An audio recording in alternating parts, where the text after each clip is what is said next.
are going to cover organizing your pantry and freezers. And specifically, the request that I got was, how do you maintain what you have and maintaining what is oldest and newest and what needs to be used the soonest? And that's something that, even I would love your tips on as well, because as we get into, buying and shopping and getting 6 weeks of what is on sale, because that's our goal, it can be tricky as your pantry starts to fill up to keep track of how much you have. Is this something I need to grab more of? Did I overbuy the last time? And what one is the oldest one? And making sure you kind of have a way that you're putting your groceries away. So I definitely want to hit on that specific question because that was her question. But along those same lines, what are some great ways to help you organize your pantry? And so we've covered this in the past, not specifically freezers. So if you've got other tips that you want to throw in, I would love to hear them. Even products that have worked for you in your personal pantry or freezer, love to hear how that's working for you and how you are keeping your stockpile moderate here. I will just tell you out front, I do not have the crazy, we no longer park in the garage because it's filled with food. That's not us. We're just buying enough for 6 weeks. Everything will come on sale again, I promise. So when I say stockpile, I don't mean like bomb shelter behind the house. No, but I do mean my pantry, which is right behind this wall. How do I maintain what I've got on hand and make sure that I'm using the oldest items up, make sure I'm not going to have things that are going bad because I didn't use them. That's a waste. So that we can all figure all that out together. So I'm glad, Lily, that is, a good topic for you too. So Kim says for her, first in, first out, put dates on them. She puts cans and bottles or whatever in the front and the newer goes behind. So I do think that is the biggest tip first off when you're starting to unload your groceries. It may not be what you let the 7-year-old help you with, but that I do need to have a way that I'm like sliding what's there forward and putting the new behind it. To put dates on would work too if you wanted to put a date on it as you purchased it. I will say when I get home from the grocery store, I'm usually exhausted. I don't really want to sit there and write dates on things, but I would recommend that when we go to the freezer, when you're starting to focus on what's going in the freezer, that it always has a date on it for when it went in the freezer. And I would actually recommend that even for store packaged goods. I mean, how many of us could go to, if you have an outside freezer, any kind, doesn't matter if it's fancy stand-up or just a chest freezer, I bet we could all pull something out of our freezer that has probably been there for over a year. Like at this point, we needed to have eaten this item, but you don't even know how long it's been in there. So when we are going to the freezer side, having a date on things can be huge in having that aha, oh yeah, I bought this because it was a really great deal, but no one ever ate it kind of moment. That's where the dates can definitely come in for sure. So to dive into a few tips here, and let's actually talk freezer first. Let's go a little backwards and talk pantry items in a minute. But freezer in general, no matter what kind you have, again, chest or a stand-up freezer, which they're really two different little monsters, so organizing them can feel very different. But I would still recommend that you start off with in your freezer having a designated corner, a designated shelf for specific items. So you look at your freezer and you say, you know what, this shelf is going to be meat. This shelf is going to be vegetables, or this corner is meat, this corner is vegetables, because odds are you're not the only person that's going to go to the freezer to get something. You're going to ask your husband, you're going to ask a kid, hey, go to the freezer and get this. And if we can all have the same mindset that this area is where I'm at least going to look, it's going to make things a little simpler from the get-go, but it's also going to help when groceries get put away, because if we have that, these things are always going to go in this corner kind of mentality, it's just going to help everything stay a little bit more organized. So that's really simple. That's not even like buying anything. We're just having a designated shelf. And if you are the kind of person that you need to label it, whatever. In our family, our kids have learned, like, these shelves are meat, these shelves are vegetables, so they know where to go. Occasionally, I'll send a kid out for a whole chicken, and I'll end up with chicken wings. Sadly, we don't always know that until it's defrosted, so dinner is a quick change. But generally, we get what we want, and sometimes, it's only as good as your help. So in that situation, if it's my fault for sending out who I sent out to the freezer. But that's the easiest one, having a designated spot.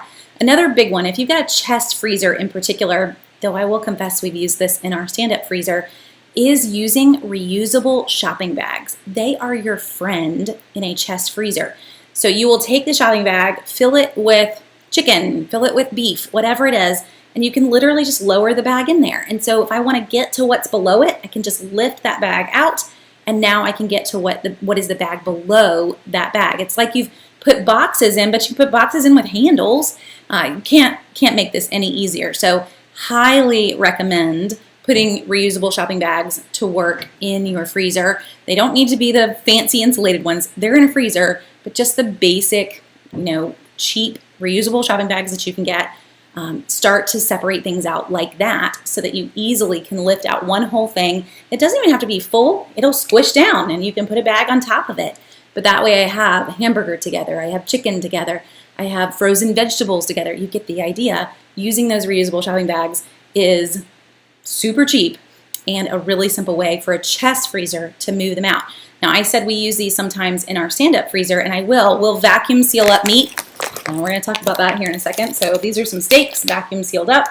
And because we buy our meat in bulk, if I vacuum sealed up a bunch of steaks, these will go into a reusable shopping bag. Sometimes I'll stick them back in the box that they came in from the store and just slide the box in on the shelf.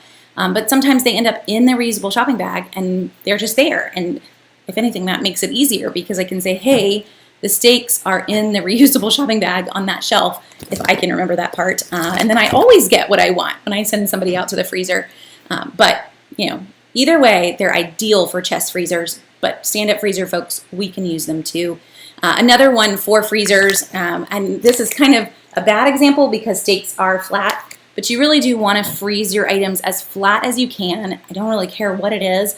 And a tip that I got from somebody else, but I love, is to actually, anything that you buy that comes in a box, maybe not your frozen pizza, but you buy a bag of dino nuggets, that's what I think of. That box actually takes up a lot of room. And so taking things out of the box, if you have multiples of them, still putting them together in a particular place, but ditching the boxes. Because the boxes make it easy for the company to ship them. I can line up their boxes in their cases, but they don't necessarily make it simple for you to put it in a freezer. And so for anyone that's watching at this point that doesn't have an extra freezer, that's huge. If you're trying to, get a little tiny stockpile in just your refrigerator freezer, you need to ditch the boxes. You're dealing with a tiny space that hopefully we can cram full of things, and that box is taking up precious air that it doesn't need to be taking up in your freezer. So ditch the boxes right away, and it is a good idea no matter the size of your freezer, but definitely if you don't have extra space and you are working on limited quarters. Another one, for my tiny freezer folks, I would recommend that you ditch your ice maker. I know that's hard to imagine, but in terms of the tiny space that you have in a fridge freezer, that ice maker, and sometimes it's taking up, a good quarter, if not more, of your very limited space. So that may not be what you want to hear, but it is a great way to get more things in your freezer, or at least turn the ice maker off and start to use that drawer for ice to hold other things. Obviously we can't take the ice maker out all the time, but we can hopefully, figure out a way to use that space and not have the ice. May not be what you want to hear, but it is a good way to get a little extra space if you can. Another one for my folks that are in small freezers, but this is also great for chest freezers, is to ditch any plastic containers as well. So I know for me, I love to cook extra soup and then freeze that extra soup. And this may seem a little crazy, but you can actually freeze extra soup in a Ziploc bag. Now, it's going to be really hard to vacuum seal, but you can do it in a Ziploc bag and then stack it flat. The problem with plastic containers, first off, they break in the freezer. I don't know if anyone else has had that issue, but we've had that issue with a few things. But second, your whatever you're freezing isn't taking up all that space. So again, it's acting just like the box that came around those dino nuggets, and it's taking up space that it doesn't need to take up. Now, you're not going to go find a plastic container that's exactly the size of what you need. So just taking it out of that. An easy way to do this, cool your soup. You can even put it in the Ziploc bag and cool it in the fridge first. So I've got it in the Ziploc bag. We'll put ours in a bowl or sometimes in a pot in the fridge so that the Ziploc bag stands up. And then once it starts to cool, move it to the freezer. And then if you think about it, this is the hard part, maybe you set an alarm. And then as it starts to freeze in the freezer, you start to take it flat. It doesn't mean that I can immediately go flat with it, but I can get it started. I can also take that Ziploc bag if I've got other things in my freezer that are flat, and I can kind of squeeze it between those so that this is acting like a mold for that soup basically, but it's helping it to stand up. So if you're worried about that Ziploc seal not staying and having soup everywhere, that will keep it upright to kind of squeeze it in between some things. So hopefully that helps a little bit. And oh yeah, Stacy, good point here. She says, just make sure you keep the cooking directions that were on the box if needed. Very good point. You could just kind of tear those off and tape them to the package if you wanted to, but getting them out of the box. And it's good to see Kim say she always takes her waffles out of the box. I'm glad I'm not telling you something that seems crazy to a lot of y'all. Okay, so to kind of move on that one, talking about standing things up straight, one thing that I would recommend that you get, and maybe you haven't tried this works in a stand-up freezer. My chest freezer folks, this wouldn't be super helpful for you because you're going to have layers of things in a chest freezer. That's where the bags are going to come in handy. Still vacuum sealing flat and freezing flat because you can get more in those bags, but I'm not going to be able to stack them straight up like books in a you get the idea, but this is perfect for going through and putting in your chest freezer. So this is a just adjustable magazine file folder, and it squishes in and it squishes out. You get the idea. It's kind of like an accordion, and you can just set that up on your shelf in the freezer and set all your flat things there. With the individual, like the middle panels, it's helping to hold things up too. I've had other people say the middle panels just kind of aggravate them. But as you start to take things out, it kind of keeps, if you think about it as a bookshelf, it keeps them all from falling over once you take one or two things out. So it really is a good setup for working in the freezer. This is also, it's on my list of something else to grab too, because it is a great setup to hold cutting boards and baking pans. If you're wanting those in your cabinets to line up straight, these come in handy too. So we can all go a little crazy with some adjustable magazine holders, but they really are perfect for the freezer. So just to give you that idea, it will also kind of help to encourage you to keep freezing things flat because there's no point to have one of these in your freezer if you're not gonna work on freezing things flat. Now, to work on that, and again, my steak example, I went digging through our little inside freezer really fast because I realized I hadn't pulled anything from the outside freezer, but you know, steak obviously is flat. But not everything is. So if you're freezing hamburger, you're freezing even chicken breasts, you know, whatever. So before I'm going to vacuum seal it, and these are fully vacuum sealed, I can still get it in the bag, and I can get it smushed down, push on it, get it to smush down flat if it's hamburger, ground chicken, even the chicken breast, smooth them out a little bit, then vacuum seal.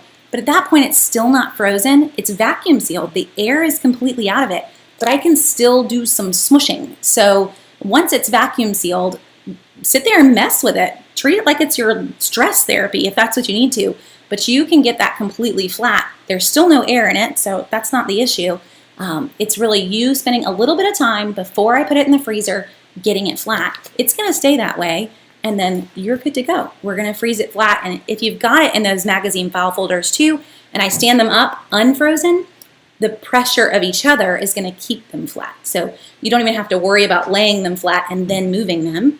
You're going to be fine. So I promise you, storing them vertically saves a lot of space, but it also automatically makes you feel super organized because a stack of flat hamburger, you're not really sure how much is left in that stack. You know, you're not fully analyzing every level of it, but when it's lined up like this, it's actually super easy to see how much hamburger's left. So highly recommend it going vertical if you can in your storage, and even in your inside freezer. So even my folks on your little tiny fridge freezer, that magazine storage rack is still going to fit in there, and you would be great to get things to store up, standing up and have a lot more space.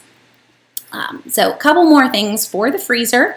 I mentioned vacuum sealing. I guess I should walk you through this. It's my saying. I don't know if anyone's come back and tried to, or someone else said it first, but this is what I've always told you guys.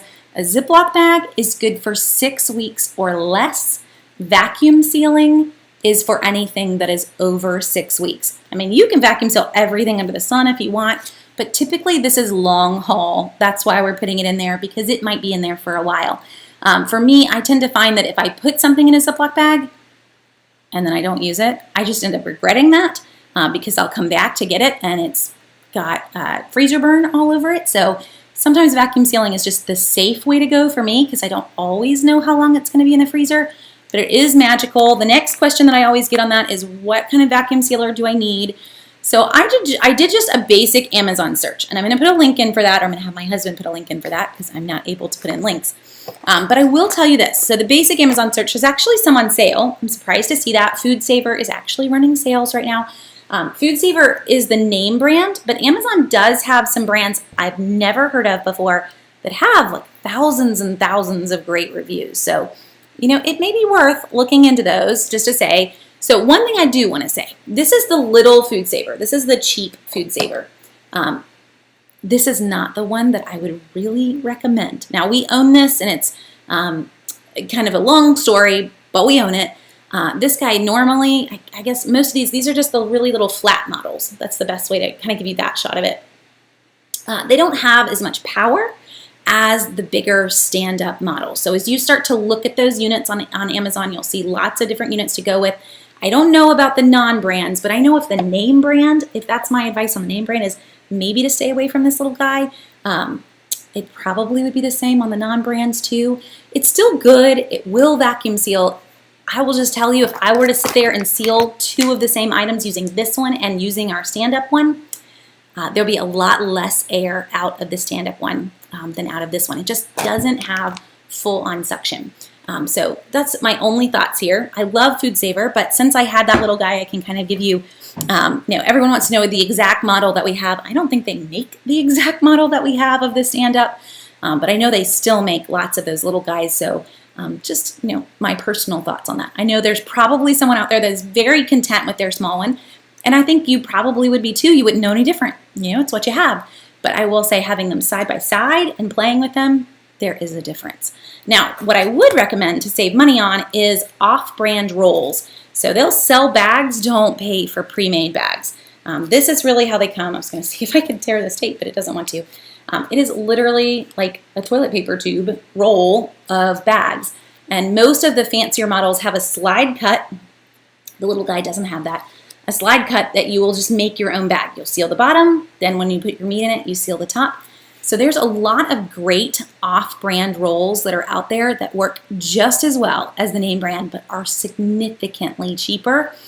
So in terms of those rolls, I have a link that will hopefully help point you in the right direction. It's one that we have personally grabbed a few different times and haven't had any issues with it. Seals the same, keeps the freezer burn away the same, literally 50% cheaper. You will find some deals on the name brands. I've even found them on clearance in Walmart in the last year. So, if I'm hunting and I find the name brand, I'll gladly take it. It's cheaper than the off-brand. But typically, we're grabbing the big rolls of the off-brand, and they'll last forever too because they're so much bigger than the name brand rolls, which is great. Teresa, I completely agree. We were talking stacking vertical, and she says if you stack them this way, horizontal, and you pull one off, then they all slide out and fall on your feet.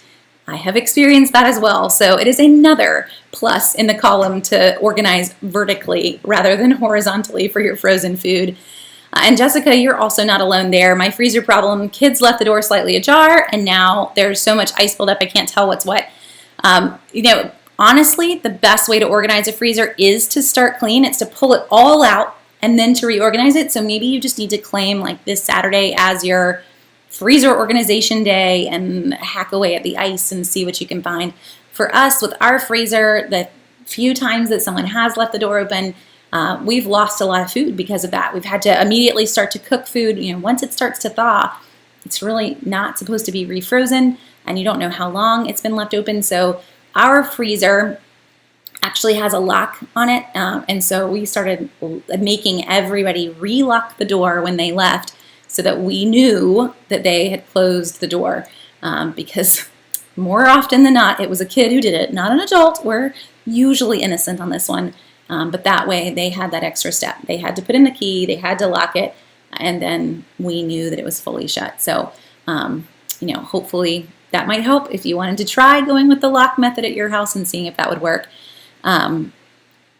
Okay, so, oh, and Wendy's sharing that Mueller was her brand that she purchased on Amazon. So yeah, Wendy, we'd love to know what your thoughts were on that, and whether you liked that particular brand. Since I've only used the Food Saver, I can't really give tips on those other brands, but I will say vacuum sealing your food and paying for a vacuum sealer is worth the money.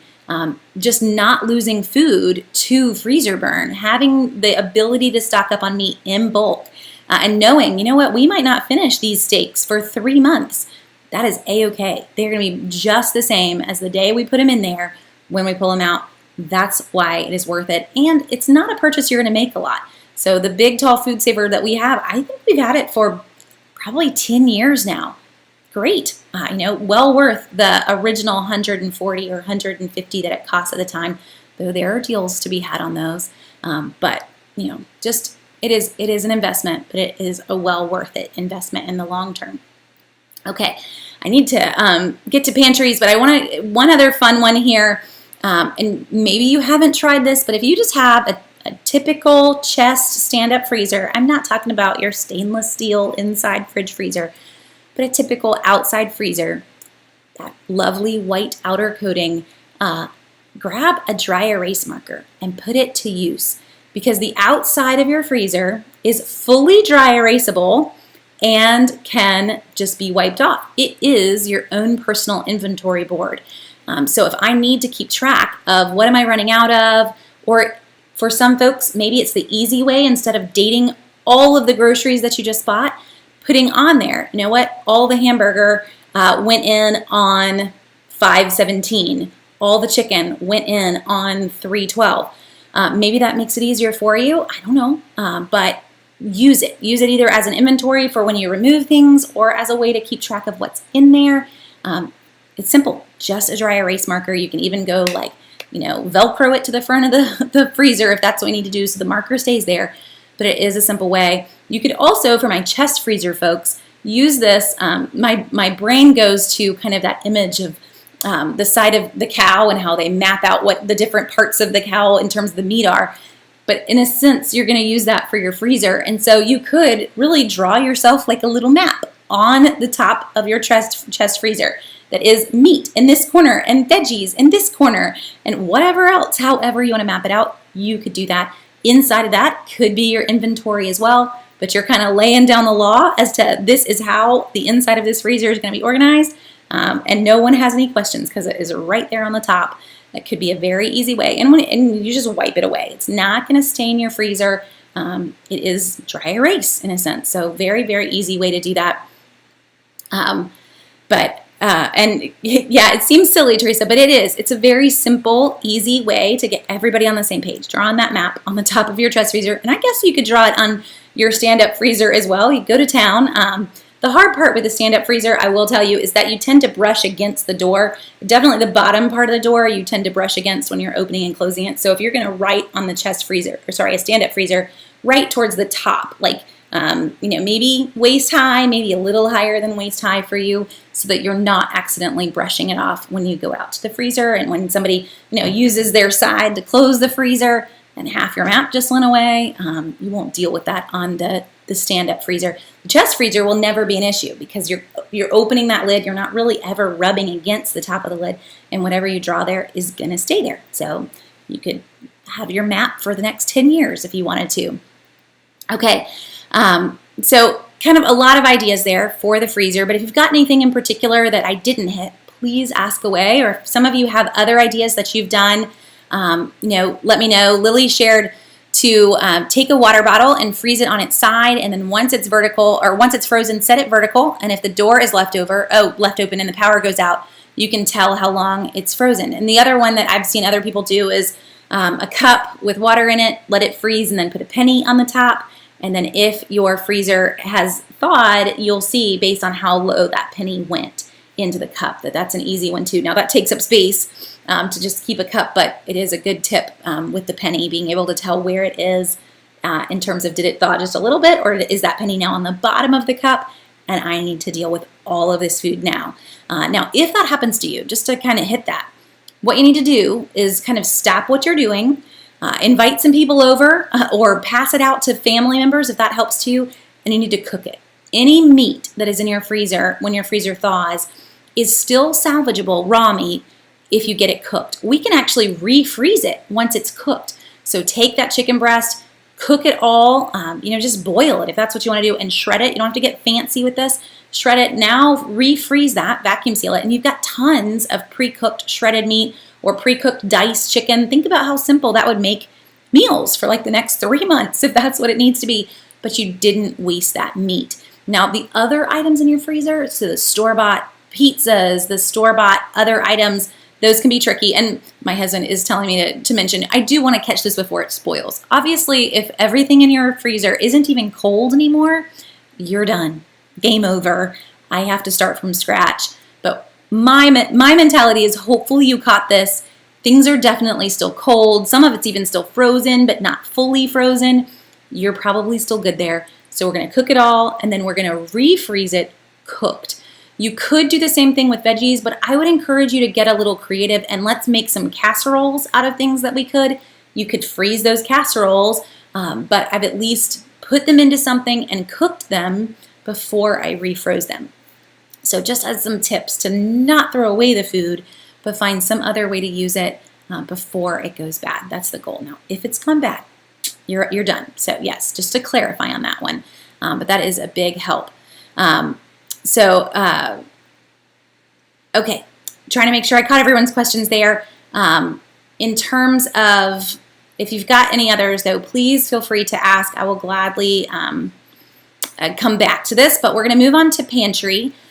And in particular, the question for tonight that someone asked us to cover was, how do we maintain our stockpile and know what we should be using, what we have, and newest versus oldest. So the first thing that someone mentioned, and I agree with this, is that when you're putting away your groceries, we slide what is in there forward and we put anything new behind it. Now, this doesn't have to be every single item in your pantry, because there are probably some areas of the pantry that you're churning through what is in that area, and dealing with things that have been there for a while is not an issue. So we have one little shelf that sometimes morphs into 2 for snacks. Keep in mind we have 5 kids. So that snack shelf, I don't worry about anything that's in there. They are going to find what they want. Half the time they're going to leave it open and it's going to end up being stale. They're still not going to care, and they're going to eat it all up. I think that some of my younger kids, they just have decided that that's the way pretzels taste. I don't know, but we've tried, I promise, and I've given up. They're your pretzels. I'm not really going to eat them. So if that's how you want to eat them, fine with me. So that shelf, I am not worried about. I am not concerned as to oldest versus newest, and nor am I going to waste any time on it. What I will tell you, the shelf that does need help on is the condiment shelf, the salad dressing and barbecue sauces, things that we get some crazy good deals on. How do I make sure that I'm using through? Because, is it really, it's probably a bad thing, but a sign of a good couponer, or maybe even adult. I saw a meme on this recently, is like, you feel like it's your parents that you go and you open that fridge and like all the salad dressings are 5 years old. We don't want to be hitting that we're literally opening the salad dressing and it's already 5 years old. It's one thing if you want to keep it in your fridge that long, that's your call. But we want to try to be using things before they expire. So that is pushing them forward and putting the newer items behind it. Another thing that you can use, and I think it was Lily that actually mentioned this on the couponing workshop that we did about a week ago, was using a pantry inventory sheet. And so I went digging for one, and Lily, if you've got some others that you've used too, since you were the one that brought this up, the one that I found I really liked, and I have a link for you guys that you can just grab it if you use Google Docs. That's what this is in. It's a Google Doc file. And you can click the link and it's going to automatically ask you if you want to copy it into your Google Drive, and then you're good to go. But this is what it's going to look like. Let me see if I'm going to shrink myself there. And I actually modified what they had put in here. So I didn't fill any of these out.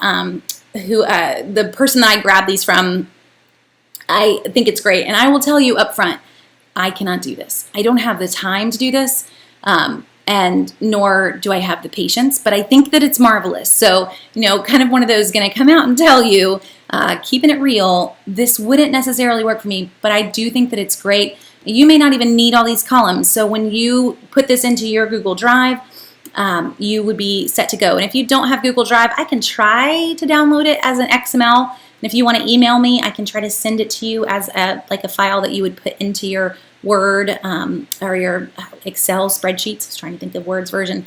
But I have gone solely like Google Drive that I don't even use those other programs anymore. But the gist here, you're going to put in what you've purchased. You could even put in a use by date if you wanted to, the category, where it is, fridge and freezer, how much you have, and what your stock level is like. So maybe I bought 3 months of chicken. I could actually put in even a purchase date if I wanted to on the chicken. Like I last purchased chicken on February 2nd.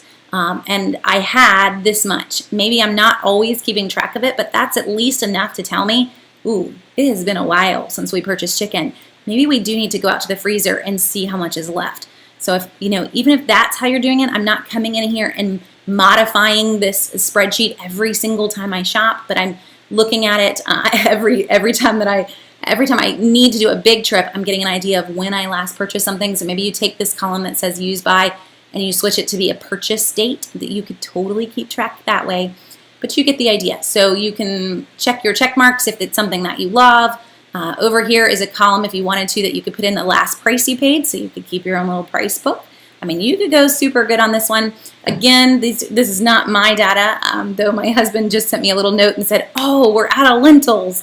I'm guessing that is on here somewhere, but it's not technically what is in our pantry, but it is a good idea, or it at least shows you how to get started. So if you were to copy this into your Google Drive, you can clear it all out and then take over with your own items.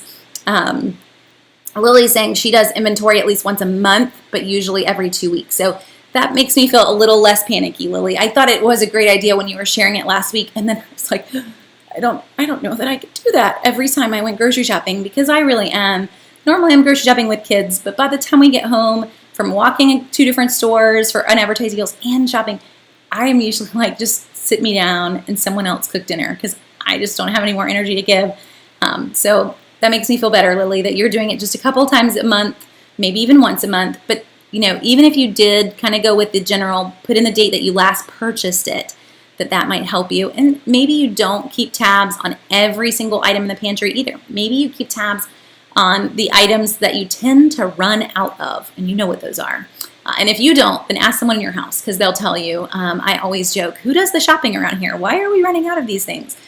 Because I didn't take inventory, so it does help to have a list and an idea of what you've got on hand in some form or fashion, so that you aren't all of a sudden coming home from the grocery store with more salad dressing only to realize, wait, I have 10 bottles. We don't even eat salad that often. You're not going to use it. So, just as a tip, that inventory is a great one. Another tip here with organizing your pantry and trying to move things out is learning to get creative. And salad dressing is what made me think of this one, actually. And learning that some things can be used in other ways. My favorite way to marinate chicken in particular is Italian salad dressing, or getting a Greek salad dressing, or a balsamic vinegar salad dressing. Those would all be amazing on chicken. And if you want to make a simple dinner, there's not anything more simple than defrosting the chicken and squirting salad dressing all over it before you cook it. And the price that we really can get salad dressing for, that's a great way. It's so cheap.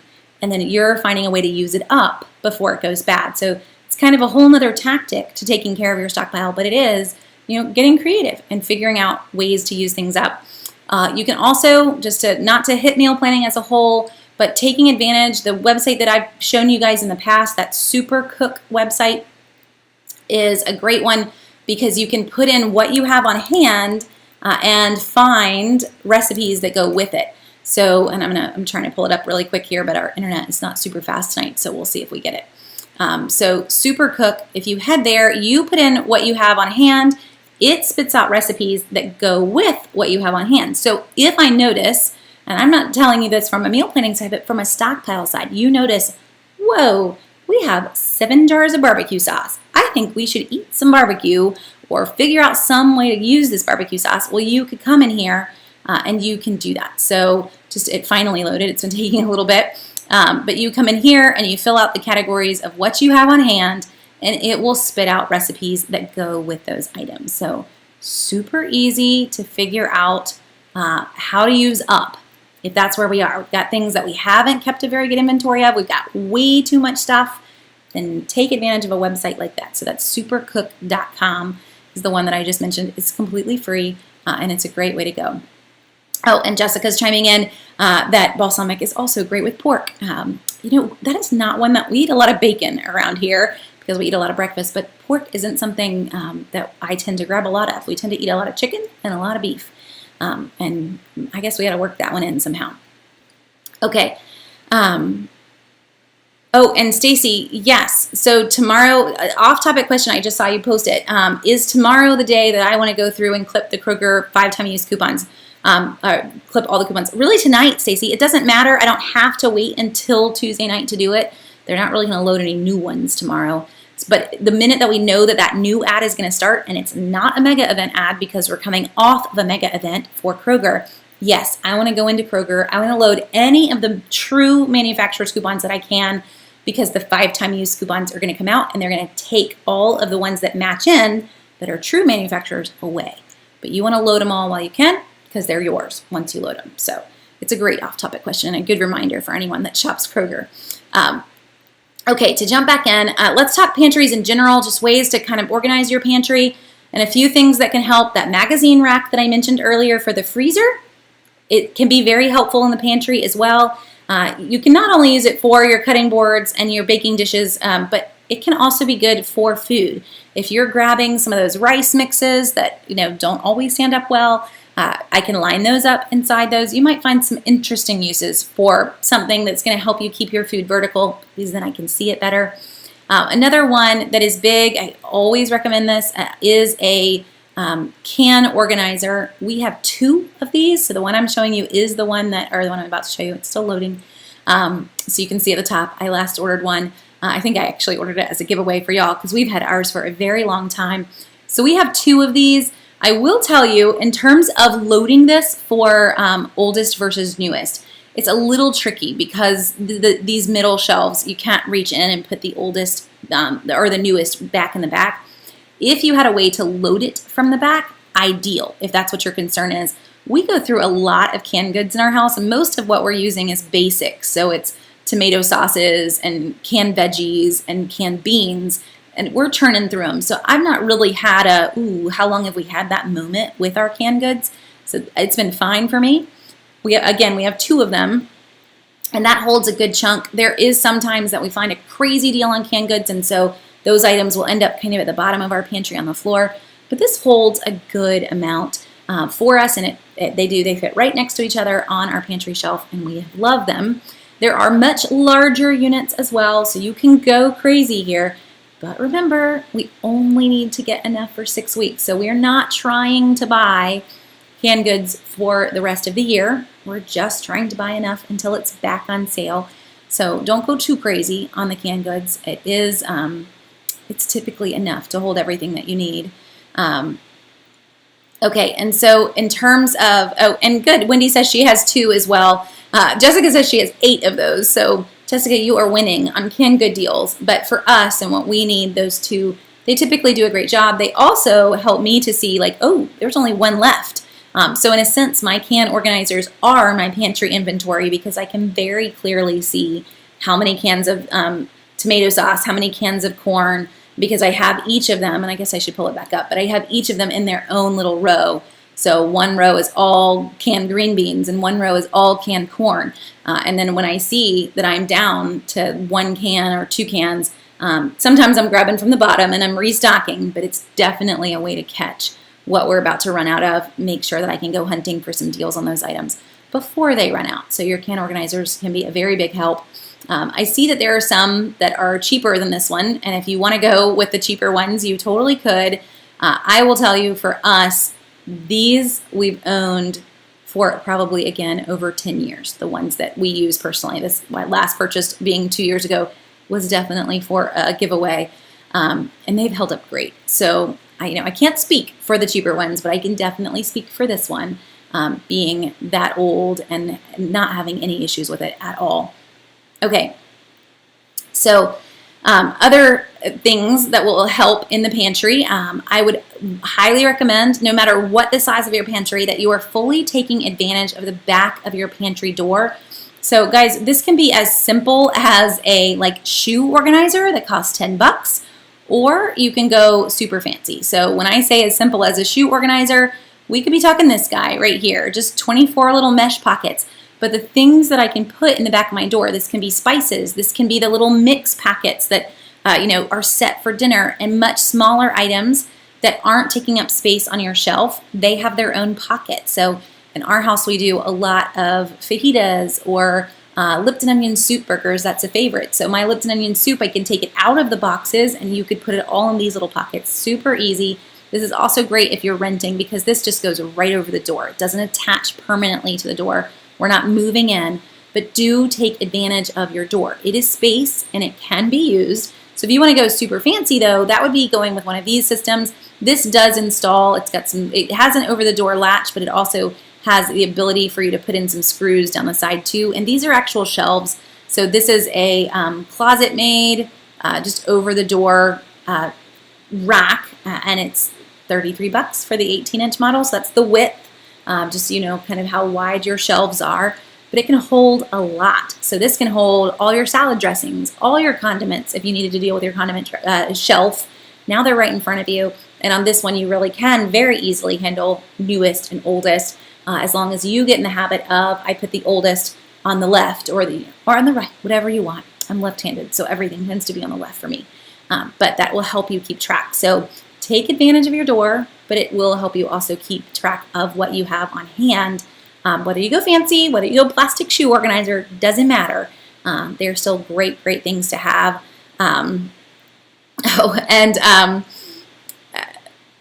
Charity says she cans tomatoes, so you want as many as you can get. I totally see that, and we can a chunk too from our garden, or even going to the farmer's market and buying in bulk and canning. Sometimes it'll just be what comes in our produce baskets, that we're part of that produce co-op. I think if you've been watching any of these, you've probably heard about it before now. But sometimes in our baskets, we're not going to eat that anytime soon. We'll go ahead and can it, and it is magical to get those put away. Okay, so a few other things that you could look at as we're going through. One other thing that we have, and I'm looking through my old... let's see, I had some links all pulled and I don't even see it to be able to pull it up for you guys. But one thing that we have that is in our pantry is an under the shelf, because I guess I should step back. In our pantry, we probably have a good 2.5 feet between the floor and the first shelf. And that's kind of a massive amount of wasted space. I can't just stack things down there. But we have a wire shelf that has a pull-out drawer underneath it. They're on Amazon. And in those baskets, I have 2 of those. In those baskets, that's where I keep my bagged onions, my potatoes, and then on top, on those wire shelf tops, because I still have room between that and the next shelf, that's where I tend to stack all my extra cans. So if they didn't fit in the can organizer and I have more, then I'm going to stick all of those on that shelf. And then I've got the whole basket that's underneath it. There's also an under shelf basket that you can look at. And so pulling that one up now. But an under shelf basket literally attaches to your shelf and gives you another little basket of space. Now, this is ideal for breads. It gets them off of a shelf where your kids they're just going to fall off the shelf and end up on the floor. I don't know if that happens in your pantry, but now they could be tucked away. The one thing I will warn you on is to measure the width of your shelves, because that is the max that is going to fit right here. So in particular for these baskets that I am showing you. So there are others that are out there too, but just so you kind of know what you're looking for, you want to measure that width so that you know if these would work for yours. If not, obviously you see lots of others that are pulling up at the top. But it is a great thing. Now, I'm not saying you need to go out and buy all of these things. It's more to give you some ideas of what could you do that would give you some extra space. Some of it really, when it comes to organizing your pantry, is you and your family kind of creating some rules. Because the fact that everybody is going in this pantry space is sometimes for us the #1 problem. I would love to give you a tour of my pantry, but it is not pretty right now because I have not had time in the last couple of weeks to really get it super organized again. My kids have been just, I don't know. I feel we're at the beginning of summer and everybody has a little bit of just, I don't know. We need to go on a trip. That's where we are right now. We need to get out of the space that we're in. But our pantry's crazy. It needs some help. So we all need some help. And the really #1 issue for us is everybody being on the same page. Everybody knowing where things go, maybe even having some rules as to who isn't allowed to go in the pantry, who's going to wait for mama to get them a snack instead of them getting their own snack. That's an issue right now in our house.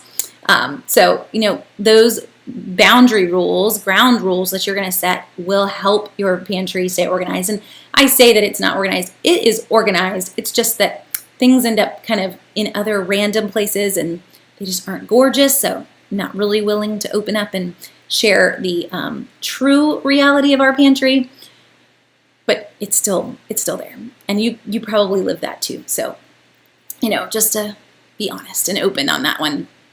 Okay, and Lily, another place for bread, just to throw this out, if you don't have a good spot, is actually to go old school. If you have the space on your counter, and get a bread box.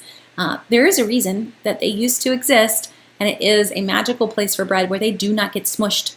Where in our house, people will just put it on the shelf and then they'll smush it into the shelf. And that doesn't always help either.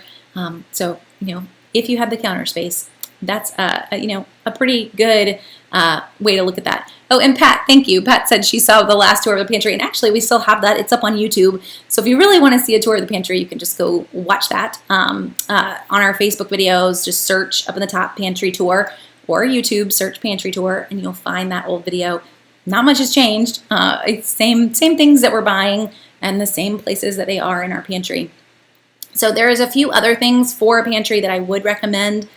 And that because we're buying enough for 6 weeks, because you have a significant stockpile in your pantry space, you do need to go ahead and get some airtight containers to hold some food items. So I would highly recommend a set of the plastic containers, and you'll find a ton of them that are on Amazon, but a set of plastic containers to hold your flours, your sugars, your brown sugars. Not only is that going to take all these funky shaped bags and actually line them up and make them easier to maintain versus shoving all these funky shaped bags on the shelf, but it's also going to keep bugs out. It's going to keep ants out. It's going to keep pantry moths out. If you've ever dealt with pantry moths, it is what feels like a never-ending issue. And you're going to also then want to take everything in your pantry and put it in little plastic Ziploc bags to try to get rid of them. Pantry moths aren't necessarily because you are uncouth and you have a very dirty pantry. A lot of times they come in from the groceries that you purchase. The store that you purchase them at already has a pantry moth infestation, and now you get one because of what you purchased. So don't take it as this personal moment of how could we be this nasty? Bugs have infested us. This is going to happen. And in our 15 years of couponing, it has happened. So I'm speaking from experience. But those plastic airtight containers are a huge way to help. So if you're dealing with that, they love carbs. They are not keto bugs. They love carbs. So they're going to go for your rice mixes, your pasta mixes, your flour. They're not necessarily going to mess with your sugar. They will gladly eat any cookies and crackers that your kids may not close up. So that's what you're going to end up wanting to basically vacuum seal or put into bags. But if we could go ahead and have some of those things in airtight containers, put your pasta into a container, take it out of the box and put it in a container. Magically, more pasta will fit in your house when you do take it out of the box. But at that point, you're not going to deal with bugs either. Never an issue. So just to help there. And Martha says you could freeze your rice too. So when they do get into your rice, so freeze the rice for 3 days, and that will deal with them as well. So lots of things that you can do to try to hopefully deal with that. But in the first place, if you start with airtight containers on your rice, your flour, your brown sugars, and pasta goods, you're going to be in a much better place if you do ever come home with those friends that you were not expecting. For us, I'm pretty sure it was a bag of rice that we had purchased, because we buy rice in really big bags. We typically eat a lot of it. We have been doing keto, as I joke, for the last 3 weeks, and rice is the one thing that I love. I would gladly just sit and eat a plate of white rice and butter and salt. It's magical, but I can't even tell you the last time we cooked it. But seriously, in our house, on normal situations, a 20-pound bag of rice, it might last us a month, because we're cooking rice for so many meals, not only because we love it, but it is a great filler for a large family. So, I'm not serving my kids rice and beans every night, but I will figure out ways to make our meals more affordable versus, quinoa and whatever other unique starches we could find. Rice is perfectly fine and goes with a lot, but it does, having that big of a bag, put you at risk. So I can't hold these up, but we do use 5-gallon buckets with food tight lids on them. And so they are down in the bottom of our pantry under that shelf. I told you we've got that like 2.5-foot clearance. It's probably even more than that under that bottom shelf. Well, that 5-gallon bucket can slide right under there, and the whole bag of rice can go in that bucket and then have a sealed lid. So you can even go big with your airtight containers, but that has been magical for us because we're buying that item in bulk. And you could do the same during quarantine. My husband's hobby became making sourdough bread. This might be why we're on keto now. I don't know. So we have another 5-gallon bucket that is just bread flour because we were buying it in bulk. He was making sourdough multiple times a week. We did give a lot of it away, thankfully. But those are magical containers, those airtight food lids. You can grab, I think got one at our local chef store in town, but you can also grab them on Amazon, and maybe he can even chime in the comments of where he's gotten other ones. They fit on normal 5-gallon buckets, but you can buy the whole food safe shebang if you want to. But it is kind of a magical way to go. And they are food grade, yes, as you're going through. Okay, so, sorry, trying to keep tabs on your comments, but y'all are being so helpful to each other too that it's hard to tell whether it's a question to me or a response to someone else. So thank you guys for chiming in on your tips and helping to answer other people's questions. I always love that about our Q&A time. I think that I've hit a lot of the things that I wanted to tonight. Oh, there we go. My husband just put in the lid, and it's called the Gamma lid, and he grabs his at Tractor Supply. So now you know exactly where we're getting to. Oh, well, Lily, we do make our own pizza. We have a mellow mushroom copycat recipe, and that is what we tend to make every time we make DIY pizza night. And typically when we're not keto, that's on our meal plan, usually once a week, if not every other week, every Friday night for DIY pizza night. So sometime maybe he can find that and post that recipe that we use, but it is by far our favorite mellow mushroom copycat. And it's not one that you need to work on your dough a little bit in advance, but it's not one that you need to work on your dough like 7 hours in advance. So it's a pretty easy one. Okay. Oh, and thanks, Carl. Carl's saying for everybody to hit the like button. It does help. It does help Facebook and YouTube to know to share this and let other people see it even when we're done. So there we go. He just shared the recipe, guys, and it's a pretty quick recipe, but we absolutely love it. And we make it seriously multiple times a month. That is by far our favorite. Okay, going through my list, making sure I didn't miss anything. I think that I've hit a lot of them. Oh, one other tip, if you're really looking for ways to solve pantry storage issues, is using Lazy Susans. If you have a corner, so in our pantry, we have a corner that's like this dead back end corner where two shelves are coming together. They still make them. It's like 1980s, 1970s. They're still around. But Lazy Susans, they're on Amazon, and you can get them for all sorts of sizes. So measure the width of your shelf, find one that fits in that back corner, and then I can really put things all the way in the back and still know what's back there. Because I don't know about you, if you don't put one in the back, you're going to be like, oh, wow, when did we buy this? Because it's been tucked away into the back of the pantry. So take advantage of those corners using Lazy Susans to help you get whatever's in the corner out. So hopefully these tips help. If you've got other tips on managing your stockpile, or you're kind of going back through and watching again, earlier we mentioned the link to the inventory list. That could be a great thing too, but it doesn't need to be that specific.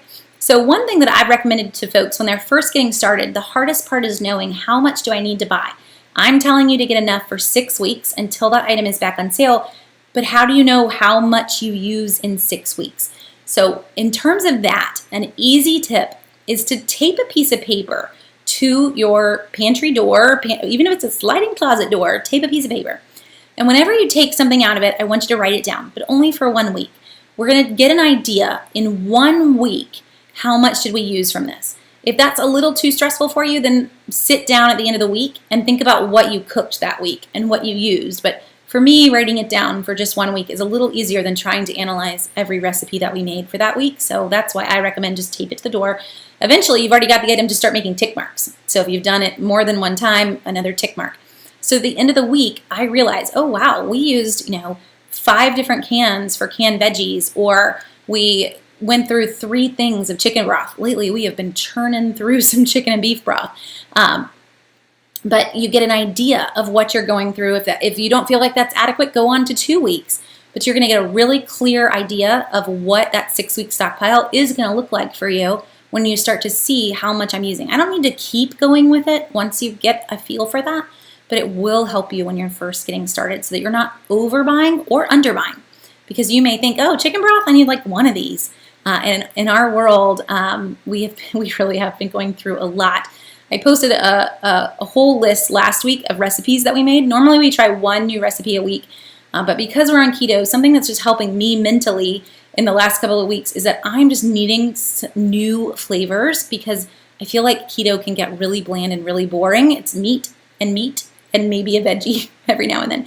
So we've been doing different recipes every night, but that is taking a toll on our pantry. It's not the way we normally cook. So that's the problem with different recipes every night, is that you are not cooking from your pantry, you're cooking from somebody else's whole list of things. But in that, I've been having to keep an inventory of what we've been using so that I can make sure we are restocking it, because we are burning through some of what's been in our pantry. But we're eating delicious things. Tonight was chicken meatballs with zucchini noodles, and they were delicious. I've never made meatballs in my life, but we did it tonight. So it's just branching out. And if you're curious as to what we ate last week, it's under meal plans, under frugal living, and you'll see 5 new keto recipes that we made this week. That's the title. I got a little, super creative there, I know, but it's just some ideas if you're looking for things to just something new and new flavors. So we're doing 5 new ones this week just to keep it real. Okay, so, and you guys are off talking to my husband about all sorts of things, how we keep our chicken feed set perfect. Y'all just keep him busy. Oh, and thank you, Wendy. So Wendy said when she first started, she overbought and didn't believe that items would be back on sale, but that I'm correct. I agree. I did too, Wendy. So, and I tell folks this, back when I did workshops in person, when I first got started, it was Windex that I overbought, and I had all these coupons back in the day. I mean, this was 15 years ago. Coupons still doubled, and I got Windex for 19 cents a bottle.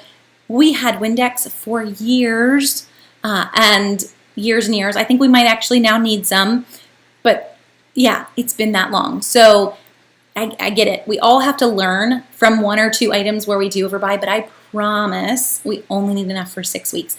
And that right there will help you manage your stockpile, because you're not taking over the garage or extra space. If you don't have a pantry, I get it. You got to take over some extra space.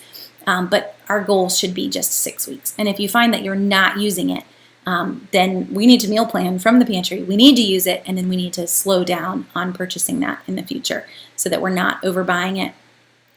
Oh, and Jessica still has toothpaste. We used to donate all of ours to Operation Christmas Child, and they don't take toothpaste anymore. But now we do send toothpaste to the food banks. So don't forget about your personal care items. If you do, all the drugstore deals, there's a ton of free toothpaste. We've got 5 more free tubes at Walgreens this week. Those are still great items to donate, even to a food bank. So I know we're thinking food, but they need personal care items, and they don't actually get a lot of personal care items sent in. So they are great items to give we've helped out at the food bank a few different times, and walking in and seeing this huge cart that they have for diapers. They got a big like milk jug size bins for each size, and some of those bins are empty. There's nothing in them. So if you came there and you needed diapers, you're not going to get them. It's only whatever they end up getting donated. So that's diapers, but there's a lot of other personal care needs that would be at the food bank too, and a great way to kind of clean out 3 years worth of toothpaste and all the other fun things that we can grab at the drugstores for next to nothing is to go ahead and donate them. So we've kind of hit it on time. We went through a lot tonight. It was a fun topic. We're going to take next week off and not have a Q&A next week. We will have a Q&A. I know this seems a little crazy to take the week off beforehand, but we will have a Q&A on Memorial Day. It's a Monday, but I won't be here to do a Q&A with you next Monday night. And tomorrow, I also have a change for you. We are going to do a drugstore video. We're just going to do it at noon because the only appointment I could get somewhere was at 2 o'clock. Like, I tried, people. I did. But we're going to do drugstores at noon tomorrow. All the deals in CVS and Walgreens, including some unadvertised deals that I found in both stores. So right at lunchtime, maybe that will work for some folks. If it doesn't work for you, you can just watch it after the fact because it's always saved. And then Thursday night at 7, I am teaching one more workshop. I plan to put some more on the schedule, but this is the last one that's on the schedule. So if you're watching, if you're on Facebook, this is a Facebook event. You will see it from the Southern Savers Facebook page as an event, and you can go and just say that you're going, and then you'll get reminders. But it is Thursday night at 7 o'clock, live couponing workshop. So if you haven't caught either of the last ones, jump in on this one and really start to figure out what we're doing. If you've got some friends that need to save money, get them to jump in on it. They can also watch it later. If they say that they're going to attend the event will stay in their saved things, and they can come back and watch the video. So that will help them too. So thank you guys for staying with us tonight, watching all this, for sharing all your tips and helping people out. Y'all are just amazing to me. I love it. So 2 weeks from now, on Memorial Day, we are going to talk frugal vacations. And we'll probably end up talking some Memorial Day deals too, because Memorial Day is a huge weekend for shopping. So don't forget that. I know I won't be here to remind you next week, but don't forget that. All of my folks that need appliances, that need mattresses, furniture, that's your weekend. And Home Depot and Lowe's are starting their ads early, so you don't even have to wait till the weekend. We also have a new Sam's Instant Savings sale that's going to start and run through Memorial Day. That is going to start on the 19th with a number of Sam's deals. Costco is kind of copying them, and Costco is also releasing new Instant Savings on the 19th or 20th as well that will run through Memorial Day. So don't forget about your warehouses. I know one of the things in the Sam's ad is a chest freezer. I think it's like $150. So if you're looking for an extra freezer, since that's what we talked about, just wait. May 19th is when that sale starts at Sam's, and it is on sale. So yay! You can get your freezer and save some money. But watch those sales. A lot of them will run past Memorial Day as well, but don't miss it. Since I won't be here to remind you, this is like your little mother note. Put your jacket on and shop your Memorial Day sales all in one. But hopefully that'll help you guys, and I will catch you Monday 2 weeks from now or tomorrow for drugstore deals at noon. So thanks for joining me. I hope you guys have a great rest of your week if I don't talk to you again. And again, a great rest of your night. Y'all have a great evening.